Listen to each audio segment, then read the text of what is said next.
Welcome to Egg Shorts. I'm Kalen. With me is my father and co-host Brandon. We'll be talking about our process at the auction sales. So this is when we go and buy typically brand new bulls for the ranch, or we have some replacement cows we're looking to bring in.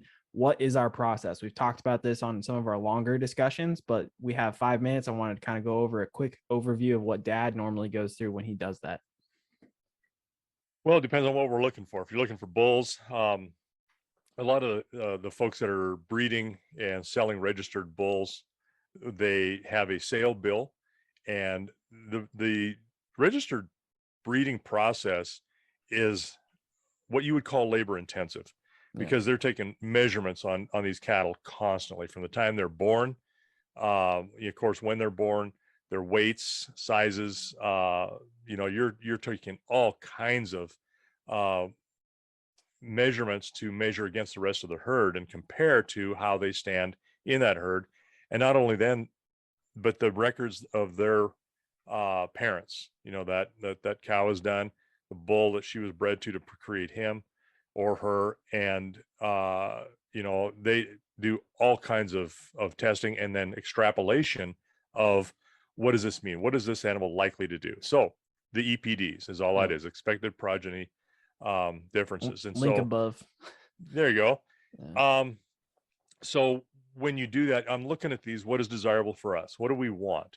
Are you looking for a heifer bull, which is going to be a bull that probably will produce a calf that is very lightweight, or not very lightweight, but a little bit lighter weight, so that a heifer can have that calf easily at first time?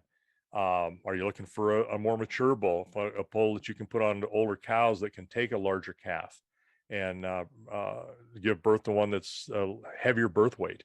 So you have to decide, what are you looking for? And then you're looking for specifically that genotypes, going through all of those EPDs on them, and then understanding what that means. And some EPDs I don't watch all that closely, but others are, you're going to watch pretty dang consistently. Birth weight's a big one. Well, it depends on your strategy yearling too. weight. Like you said, if we're looking for something with better calving ease, we'll look at calving ease, low birth weight, high weight gain, and then a high weaning weight, and that's kind of where we're at. Yeah, then you want to look at that ribeye area is pretty important. How big is it? Because you want to develop a large carcass that is going to be desirable for our food chain, and what a stocker, or then ultimately the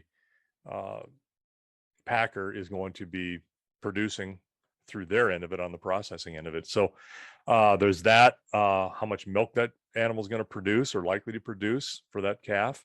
So there's a lot into it, and those are expected. These are not guaranteed progeny differences. So you want to have a little bit of a grain of salt with those genetics. But then I'm going to look at the phenotype. I want to see, what does that animal look like? Yeah, Are physically, they really, what does he look like? Yeah, physically, are they kind of peaked in the hind end? Are they really too thin and narrow?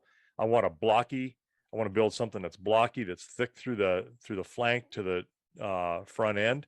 I want to have nice flare on their hind end, so that you got a lot of ability to pack weight on that animal. Good bone and good feet, that kind of stuff. So those are really the big ones that we're looking at. If you're looking at cows, it's the same thing. If I'm going to look for some older replacement cows that are a couple, 3 years old, had a calf, been proven, I'm looking at really primarily the same things.